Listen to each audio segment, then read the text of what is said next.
আসসালামু আলাইকুম ওয়া রাহমাতুল্লাহি ওয়া বারাকাতুহু। ইন্নাল হামদালিল্লাহ ওয়াস সালাতু ওয়াস সালামু আলা রাসূলিল্লাহ আম্মা বাদ।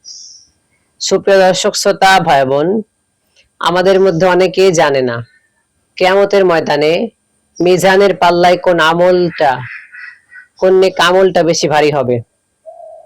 নামাজ, রোজা, হজ, যাকাত, দান, সাদাকা এটা করলে মিজানের পাল্লা ভারী হবে, কিন্তু মিজানের পাল্লা সবচেয়ে ভারী হবে কোন আমল, এটা কি জানেন?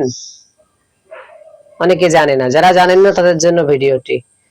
সুনানে তিরমিজি একটি হাদিস এসেছে, 2002 নম্বর হাদিস। নবী সাল্লাল্লাহু আলাইহি সাল্লাম বলেন, মা মিন শাইইন ইউদাউ ফিল মিজানি আসকালু মিন হুসনিল খুলুক।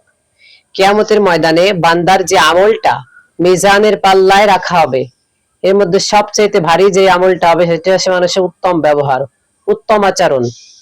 যার ব্যবহার, যার আচরণ যত সুন্দর হবে, মিজানের পাল্লায় তার আমল নামা তত বেশি ভারী হবে মিজানের পাল্লায়। এই জন্য আমরা সকলে চেষ্টা করব মানুষের সঙ্গে উত্তম ব্যবহার করার চেষ্টা করব।